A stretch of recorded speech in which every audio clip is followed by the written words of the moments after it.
Goeiedag. Ek wil so 'n bietjie praat oor die tema van kanker, gebaseer op 'n boek wat ek gepubliseer het met die titel Pastoraal Holistiese Benadering tot Kanker, met besondere verwysing na die sosiale, biologiese, emosionele en geestelike dimensies.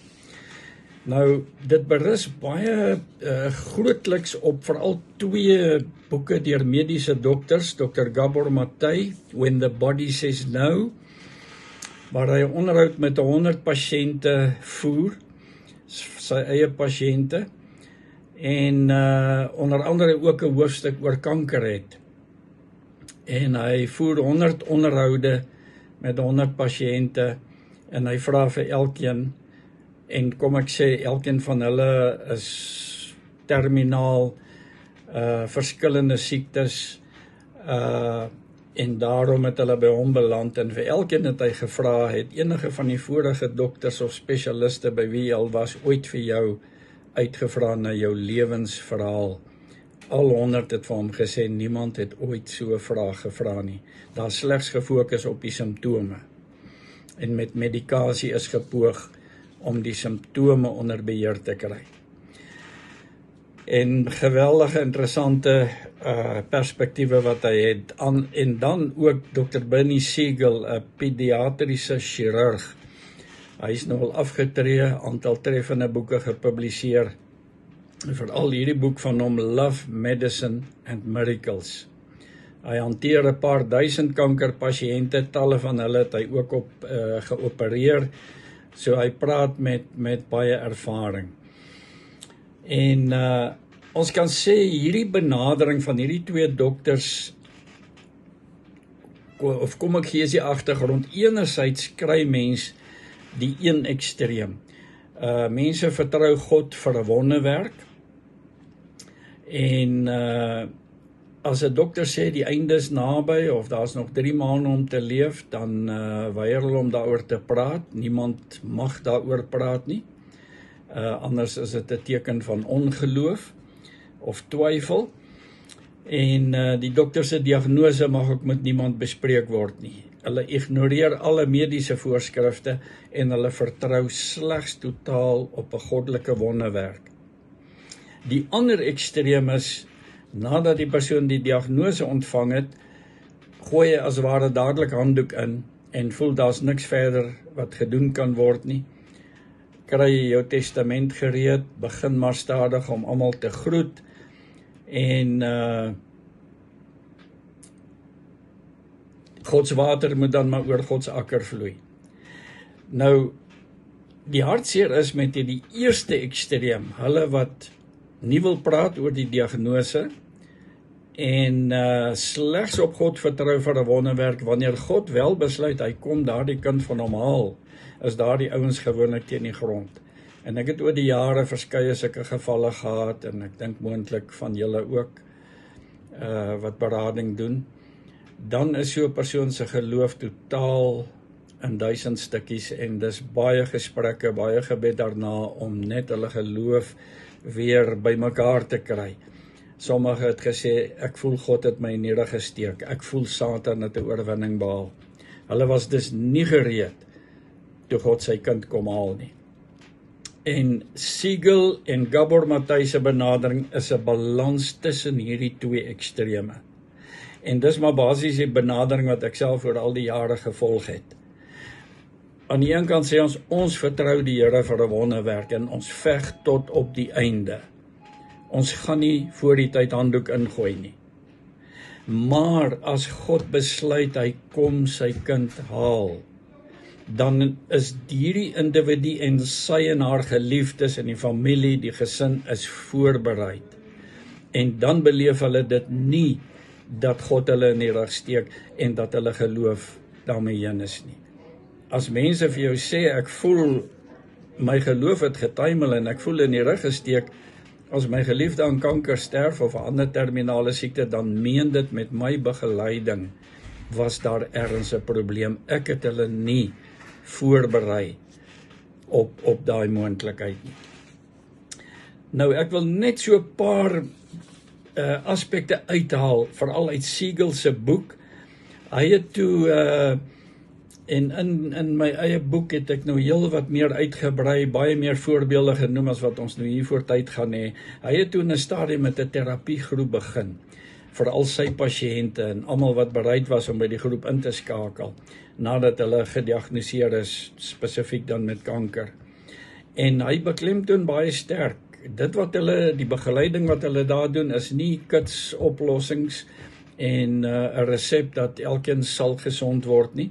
Hy sê om fisies gesond te word is nie die enigste oogmerk nie. Selfs nog meer belangrik sê hy, is om te leer hoe om sonder vrees te kan lewe en vrede te kan maak met die lewe en uiteindelik met die dood. Al sou daar nie uiteindelik noodwendig fisiese genesing plaasvind nie, kan hierdie tipe begeleiding 'n groot stuk emosionele vryheid bring. En sou daai persoon wel uiteindelik sterf, is hulle in alle opsigte gereed. En dis deel van hulle terapiegroep, ouens te begelei. Maar as daar genesing kan kom, is dit 'n bonus. Hy voel sterk oor die feit dat solank as wat sy pasiënte wil lewe, is hy daar om hulle te help.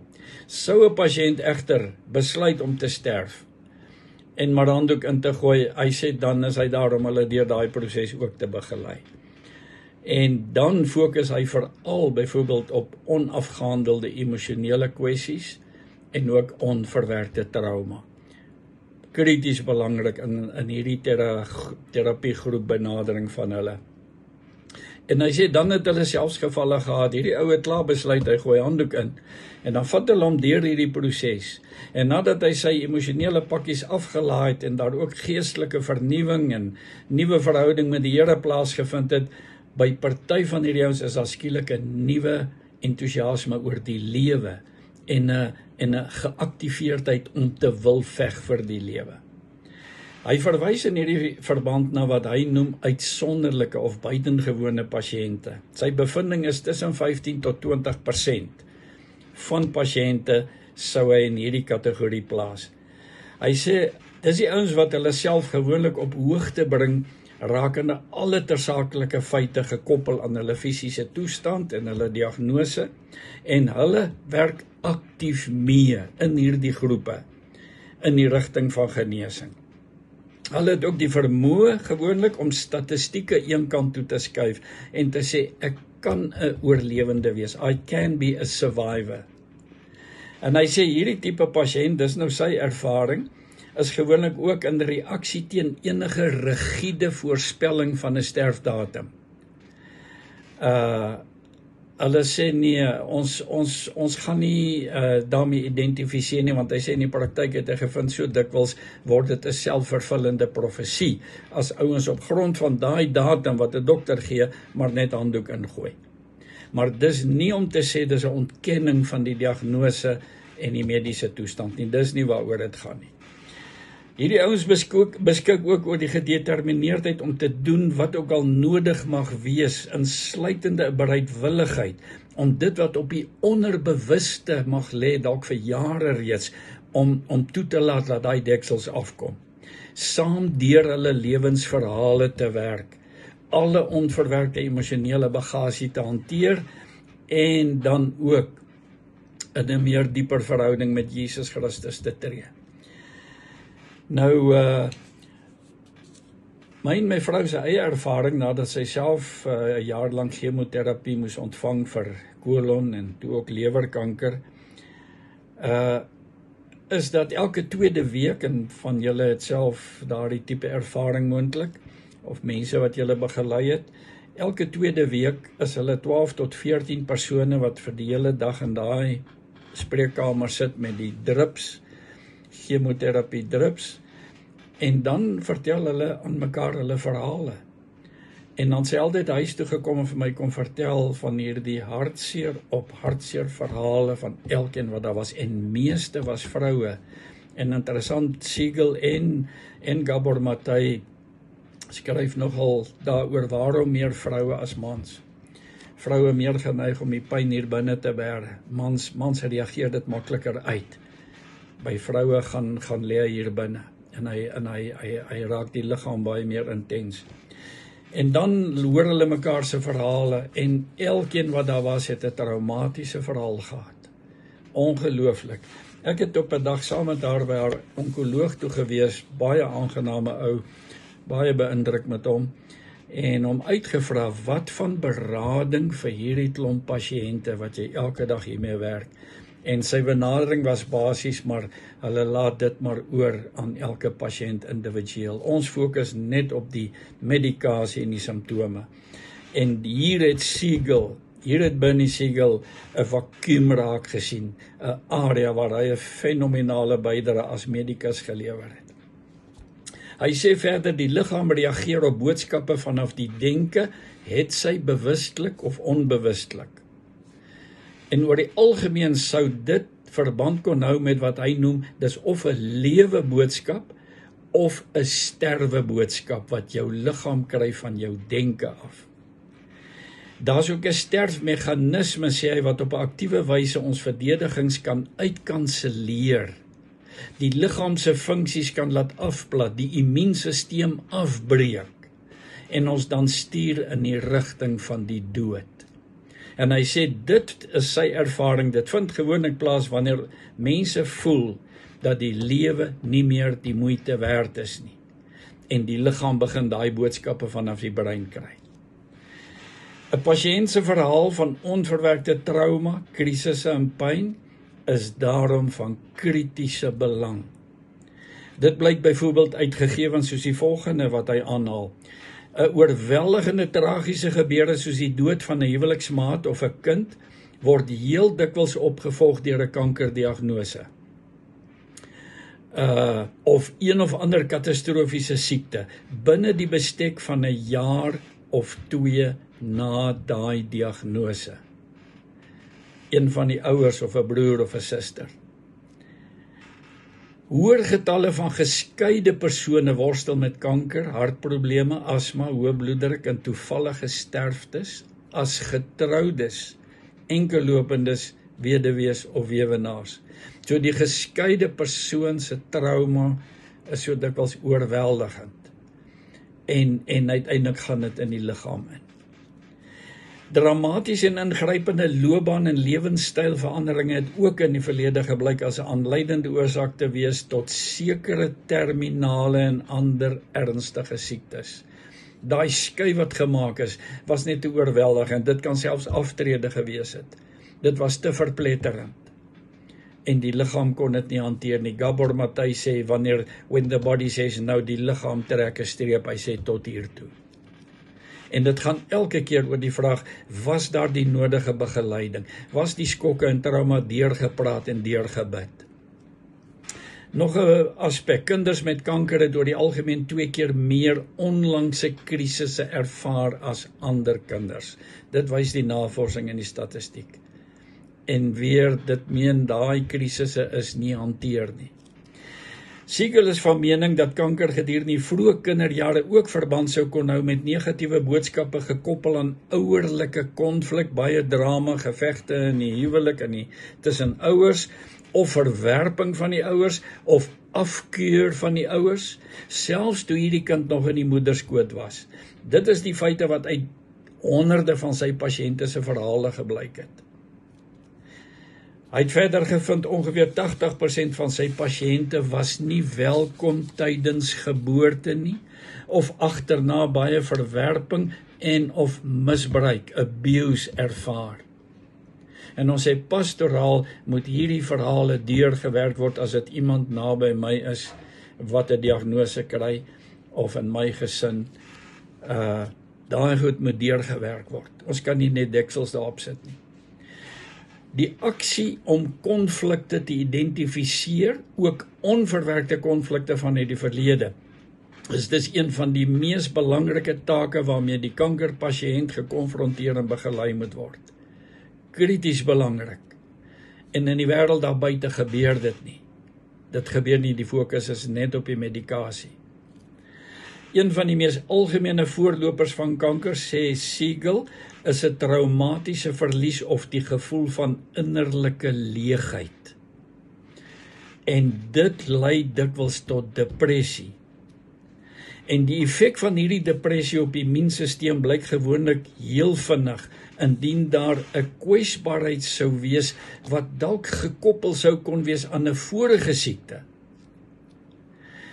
Oorweldigende emosies kon aanleiding gegee het tot daai vorige siekte en met medikasie kon daai simptome onderdruk gewees het. Nou is dit 6 maande of 'n jaar later, nou is hier 'n tweede krisis met oorweldigende emosies wat weer uitloop op depressie en dit sneller daai vorige onverwerkte emosionele pyn en nou is al die deksels af en nou sit 'n kankerdiagnose.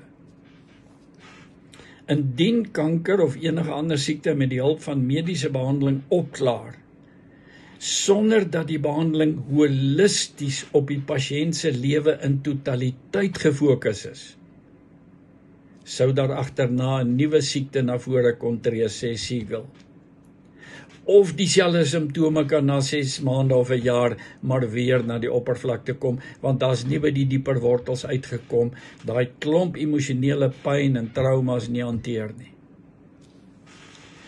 Onverwerkte en oorweldigende emosies sou dan aanvanklik reeds die dieper oorsaak kon gewees het, en dit sal steeds op die langtermyn liggaamlike probleme tot gevolg hê, het sy hierdie selfde siekte wat weer na vore kom, of 'n ander siekte. Onderdrukking van emosies het dus 'n fatale langtermyn effek. Daar is byvoorbeeld gevind dat hoe meer die betrokke pasiënt se emosies onderdruk was, hoe minder sigarette was nodig om kanker te veroorsaak. Dis Siegel se ervaring in die praktyk. Hoe meer die emosies onderdruk was, met ander woorde, jy 'n klomp magdom van onverwerkte pyn, hoe minder sigarette was nodig vir longkanker. Baie interessant. Die onvermoë om uiting te gee aan emosies is ook 'n algemene tema in die verhale van kankerpasiënte, sê hy. So baie goed wat opgehoop het hier binne. Selfvergifnis en selfaanvaarding het ook geblyk baie belangrik te wees. Persone met 'n hoë risiko vir kanker blyk geneig te wees om al die ander te kan vergewe, maar hulle self te kruisig. Dis die tipe vrae wat ons in begeleiding van persone moet vra om by die wortels uit te kom. Verder is dit belangrik vir kankerpasiënte om die risiko raak te sien van meer klem te lê op ander se behoeftes as eie behoeftes. Die ouens wat nie nee kan sê nie. Die kompulsiewe gewers en eie behoeftes, 'n deksel word daarop geplaas. Vir Siegel belangrik om op hoogte te kom van 'n pasiënt se houding teenoor hulle self en teenoor hulle siekte. En hy probeer dan met veral 4 vrae, probeer hy vasstel hoe gedetermineerd is hierdie persoon om regtig by hulp en heling uit te kom. Is hier 'n veggees, of het hierdie ou klaar byvoorbeeld handdoek aangegooi? En deur hierdie vrae probeer hy hulle sover kry om uiting te gee aan byvoorbeeld onderdrukte woede, onderdrukte vrees en enige ander negatiewe emosies wat hulle vir jare met hulle kon saamgedra het. Die 4 vrae is die volgende, en daarmee gaan ek afsluit. Wil jy graag lewe tot jy 100 is? Saam met hierdie vraag dan nog 'n paar subvrae ook om vas te stel, voel hierdie persoon in beheer van sy of haar lewe? En of hulle met hoop, of met vrees, of met moedeloos na die toekoms kyk. Die tweede vraag, wat het met jou gebeur in die jaar of 2 voor jou siekte? Belangrike faktore hier byvoorbeeld 'n identiteitkrisis, die prysgawe van gekoesterde drome sedert jeugjare, of enige ander oorweldigende lewensveranderende krisis of trauma of verlies. Verder belangrik of die pasiënt openlik gerou het na die diagnose ontvang was, en daarna die uitdaging aangepak het, of eerder net probeer kalm bly het, 'n masker opgesit het, en voorgegee